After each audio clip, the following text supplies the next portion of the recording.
You see the cage looming above us, and I think we're going to go backstage with Vampiro here. Yeah, man, I believe it's going to be Scott Hudson back here with him as well. This was one of Malenko's last events, wasn't it, for us? Didn't he leave right after leaves the next day. Right. Tells you to stick it right up your asshole. Yes, he did. 1, 2, 3. Crowbar goes down from Vampiro. And now, Buffkin, I love these signs. What are we doing here? We're supposed to be in the back with. So it was teased. Give everybody the time cue here. Tell everybody where we are. Okay. I am at 12:24, 25, 26, 27. A guy in a Red Wings jersey just went by. The baby blue version. How about that? Yeah, I know. So let's keep going and sort of tell you what's going on behind the scenes. Okay. I do feel like we should mention that, there's more to it than just Bret and Jarrett are hurt and injured. There is a lot of moving parts here, and I mean a lot. Meltzer would say it started when WCW was told, officially late Thursday or early Friday that Hart's doctor had diagnosed severe migraines and inability to focus as the result of a severe concussion, and not only ruled out wrestling on the pay-per-view, but even being flown in for TV this week or doing any lifting. Hart was hopeful he would be able to fly to the LA and Vegas tapings of the 24th and 25th, but he knew he couldn't wrestle at either of those shows. And he was scheduled for another exam to determine an estimated time he'd be medically cleared to wrestle. That left WCW in a position without a main event and a world title match to headline the pay-per-view a few days later. Things were compounded when Jeff Jarrett contacted the company on Friday, saying he also had a concussion stemming from taking the splash off the cage from Jimmy Snuka the previous Monday and had water on the brain. So therefore he wouldn't be able to wrestle on his scheduled 3 matches against Chris Benoit. Just like that, the entire meat of the card, which was most likely going to do one of the 2 worst buy rates in company history, was gone.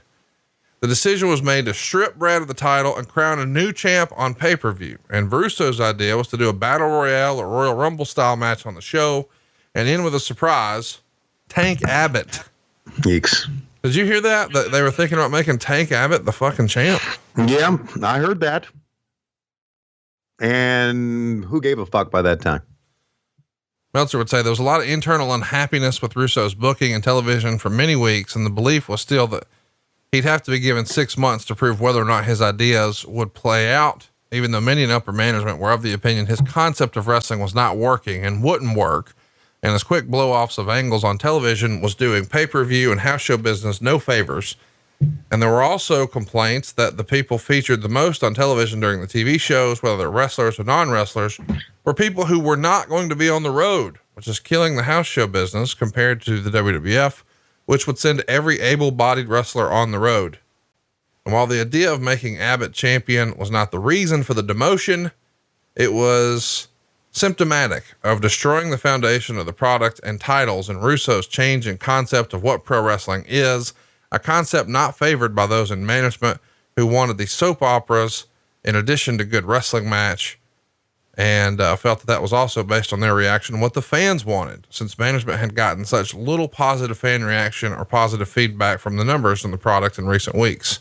The second guessing of the decision by Bill Bush to hire him had gone back many weeks, not only due to what most wrestlers in the company felt was Kevin Sullivan trying to get the booking position by constantly pointing out why things weren't working, which in fact, for the most part, they weren't. So an interesting concept here that there is a contingent behind the scenes that says, well, we didn't give Russo enough time. Kevin Sullivan was just out for his job. What say you?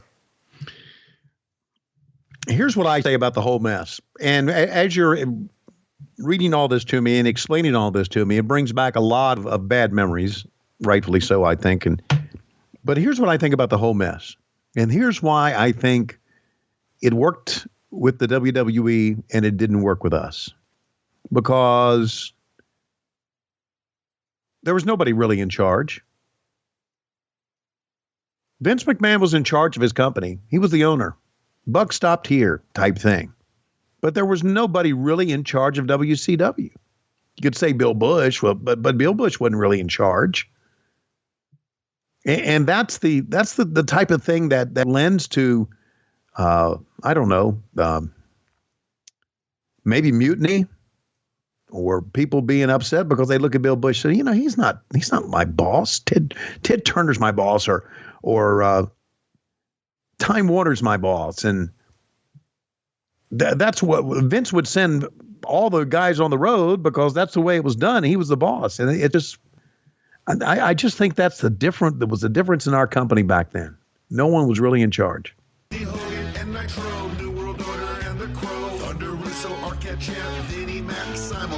Tony's back with Conrad, not your classy podcast. Watch along, try not to laugh. Lowest rules can't pass. This wasn't the initial plan. Tom Zig's a good-looking man. Klondike Bill, make a chant. Tommy, come over